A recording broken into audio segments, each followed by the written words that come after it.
Well, good morning or afternoon, everybody. Happy Tuesday. It is Araya on Raw coming to you live and for the love of dragons. I am the Dragon Lady. I am your guide to work with them to come into yourself, to come into who you be. So that's why I've had the DragonHeart program, the Quantum Flight program, those running for the last 4 years. And they continue to evolve as we continue to evolve towards this ascension process that we are in. So every week I come and answer questions for you guys, or I bring up topics that are relevant to your journey, are relevant to us coming into ourselves as dragons, as those connected with dragons. For me, I am a dragon, so I'm a dragon heart. We've got lots of dragon riders in the group, and we have a lot of people joining our Facebook family here in For the Love of Dragons, because the dragons play such a major role in our waking up. They play such a major role in the releases of what has been holding us back from being able to live aligned within unity consciousness, within alignment to our full self, our full light body. And they hold lots of keys.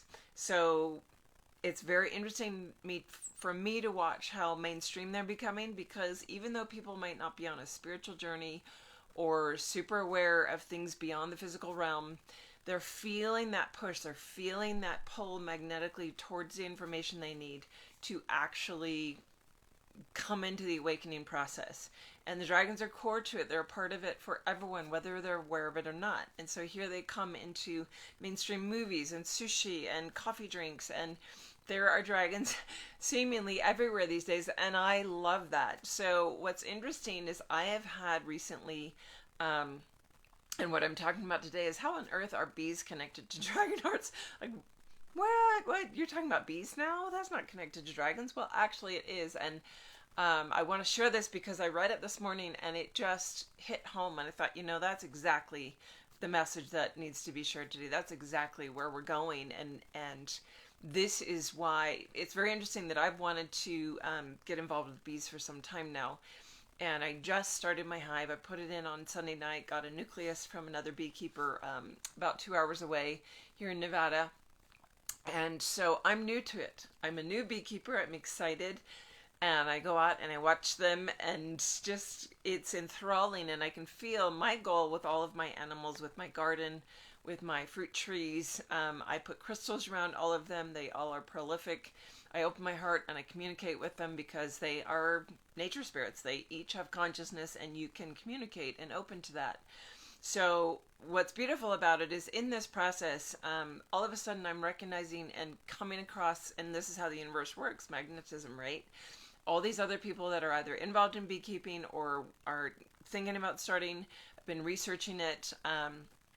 Have a dragon heart over in Portugal who just caught a live swarm and shared that experience with me and how euphoric it was, and the joy of becoming that tinder, that person who makes sure that the hive survive. Because for me, we need to get the bee populations worldwide stabilized and back up to the numbers that happened before any of the EMFs, before lots of other pesticides and chemicals and things that have been shutting them down, basically. So with that desire, this woman, my Dragonheart friend, and another one in the group, after my last live, posted about this book, Song of Increase.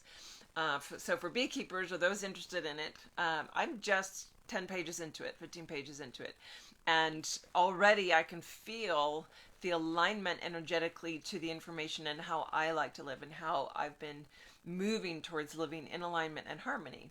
So this came in, I was reading this morning, early in the morning, as I'm waiting for it to warm up enough. We had a cold night for the bees to come out of their hive and start to play and go do their dances and look and forage and find things. But this hit home, and I want to read this to you because it's a part of our journey into ourselves. It's really a part of our ascension process, and I don't find it it's not a coincidence. It's exactly how magnetism works. As you are ready, the information will come.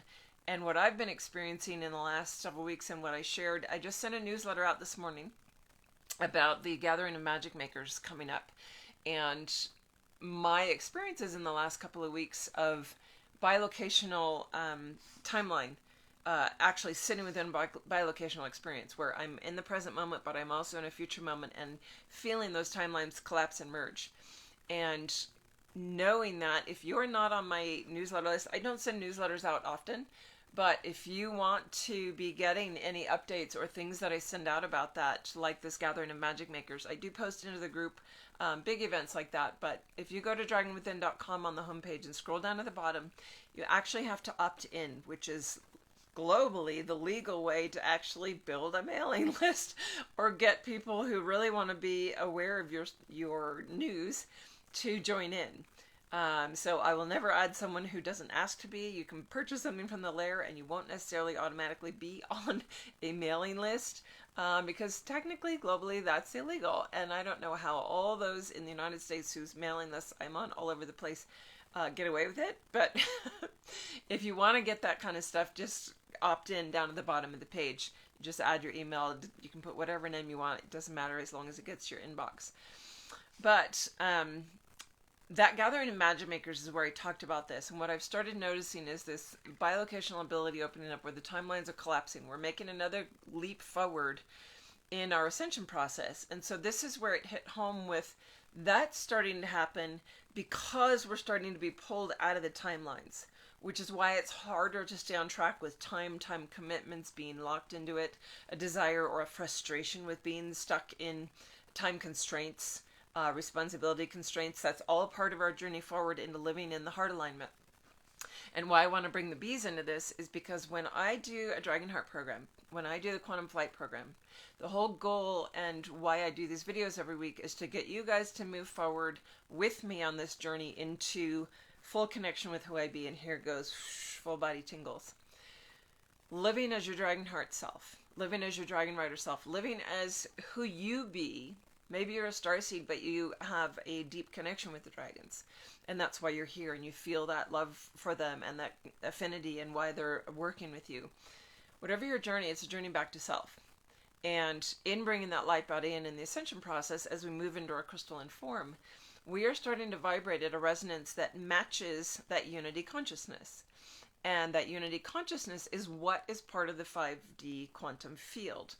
And moving into that, we can think, oh, I'm in unity consciousness, but we have a real framework, and what I love is explained in this book, of coming together in a community, but we each have our individual roles. Instead of stepping in like the bees do into whatever needs to be done, you step in and you do it, and you get back to your stuff after that. Like something happens, need filled, go do it, but then go back to your piece. And we have communities where everyone's assigned their role and they're supposed to stick with it. So I just want to read this and share it because this is the bees speaking. And I love that the woman who wrote this book is that communicator like this. You might call it a channel, you might call it a whisperer, you might call it intuitive, whatever you call it. It is about that. And here's the bees speaking. So she's actually letting this whole essay of the bees actually talking. And this is just one paragraph. So the bees are saying, we are not soloists, though we each make our own sound. We are memorists who have remarkably retentive memories. We come to the hive and we are the hive. We sing our unity and then each take our song out into the world. We touch each flower and deliver the signature of our creation. After our touch, each plant has a rising helix, a chromatic cord that joins earth, matter, and ether. The fecundity of the atmosphere is thus enhanced and enlivened. So what I found beautiful about that and how it relates to us as DragonHearts is this knowledge and memory of being part of the whole. And when we work as DragonHearts and we are starting to come into that, one of the things that you wake up to is your heart song. And that moment is a very powerful when you start to recognize your own heart song, your own soul signature that is made up of a color, a sound sequence, a geometric pattern. You are so unique and individual, and you have this patterning within you. And it comes through all these different means of energetic communication to you, and it reflects as what might be known as your vibratory signature, your heart song, your sound. So just like the bees, they have their sound, they have their song as individuals, but they sing as a community. And I'll never forget the first time that I was in a meditation, or it was a session actually, and we were connecting in with these beings that were of a higher vibrational dimension, higher dimensional plane, and they were sharing the same concept of communal creation, and how the Earth experiment right now is coming into a communal harmonic, which is that fifth dimensional quantum field. And the leap we have to make is from this individualization, which is the 3D polarity, schism, we split, we separate, and that coming together into unity. You do it within yourself first, and you come into your heart song, you come into your fullness of self, knowing who you are without all of the false beliefs, the masks, the layers of identity that have come with this polarity and duality experiment. And as we come into that, we're creating a communal harmonic as the new earth gets created, that we each come into our own heart song, and that it is that which then creates all the stuff in the new earth. That you might have been doing something before in 3D that will now shift in its resonance into how it comes out into a 5D creation. Because that's coming from that heart song. So much like the bees have been showing us, it's that unity consciousness. And the experience I had in session was how so many from other realms and galaxies, and even if they're from a communal harmonic universe or planetary system, they are interested in ours because we are one of the first, or the new experiment of bringing a communal harmonic in that is all these heart songs that are from different cultures and communities, so many different, you might call them species or patternings that are building a new communal harmonic based on that. And so I got to see and witness how they built communal harmonics, and they come together and everyone puts their heart song in, and it starts building this energetic pattern of community. But from these other places, they were interested in Earth because they needed to learn how to do that with other, what we have here is with lots of cultures and countries. In those places, they have a very monoculture, so to speak, where it might be one race, that's the whole planet is one race. Even though they work in community, they don't have the need to intercongregate with other types of beings in that system. So they come here because we're creating a communal harmonic that does that. It's holding all these different patterns and building and bringing it together.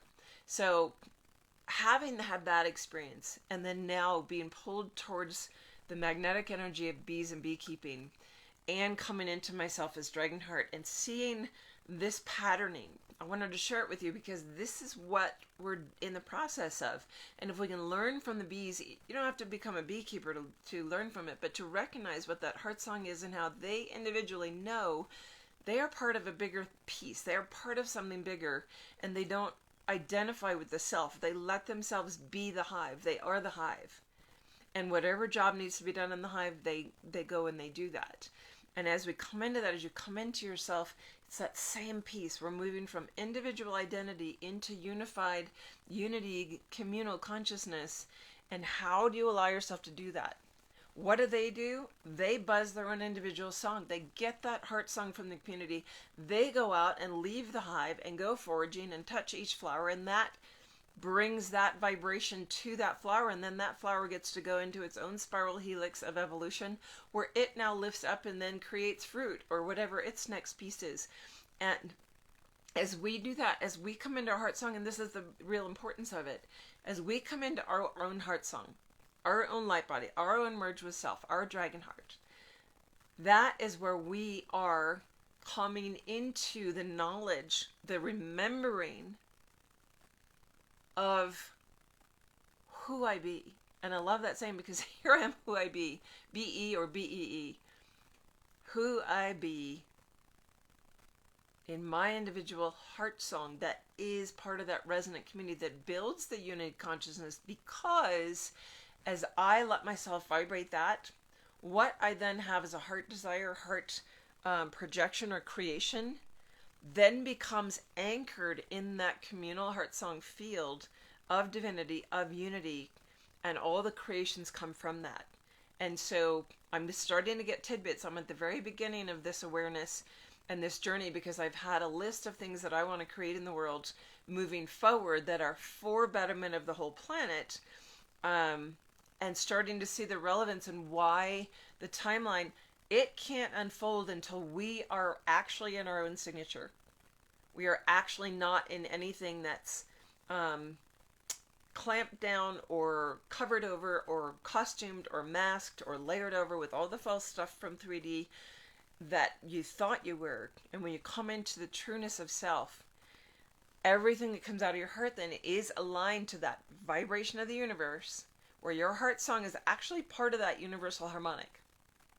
And you come into that and you are aligned to it, and then all the creations that come through you are pulling that same vibration, just like me coming as one bee out of the hive. I'm going to touch this flower and create this, and then I go back into the unity conscious.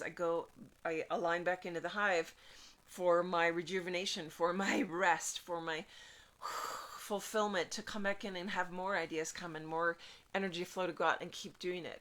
So hopefully this is interesting or making sense for you, and the bigger reasons why all these magnetic tendencies of what projects or desires or things are starting to come to you as we move forward, they're aligned to that. And everything we do that when we're aligned in our heart song is part of that greater universal field and what is necessary and what is creating the whole new earth as its communal harmonic.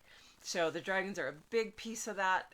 Every one of the Dragon Hearts, and the whole reason that I do those programs is about this concept. It's like finally seeing the full spectrum, or coming full circle back to why is it so important to come into ourselves? Why is it so important to come into your own who you be?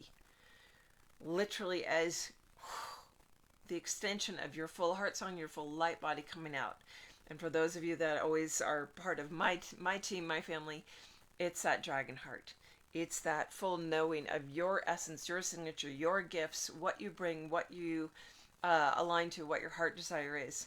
And I'm encouraging and hoping that for you, that whatever tidbit or even transference of energy, because I can feel that coming out of myself as well, that you're receiving from this, it's moving you closer to that alignment. And you don't always have to do a meditation or receive a specific thing, but in the transference of energy, when we share this field coming together on these lives, and you're listening either now or on the playback, and you come into that field of energy, you feel the transference of the energetic concepts and the space that I'm holding with that, and you breathe it in and something shifts, and it takes you one step closer, that little breadcrumb closer to the ability to stay within that as you know, continually. So that was the big hit for me this week. If you have questions about that or aha moments from it, please share them into the comments or into the group so that we can keep this discussion going moving forward. Or if it brings other questions up about what that journey is, how you get there, how the dragons have a part in it, either check the YouTube channel out, Invoke Healing International, full dragon playlist, over 100 videos, because it's 4 years of weekly connection, or send me an email, send me an instant an IM message with that question so that we can start that dialogue and get it here for everybody to enjoy. And I'm excited how many people took advantage of the great sale in April. I will do another one at some point. But happy spring or happy fall for those going into their hibernation mode in the Southern Hemisphere. It's great to connect, and I appreciate my dragon family so much. Thanks for being here. I will see you next Tuesday. Have a great week, everybody. Bye for now.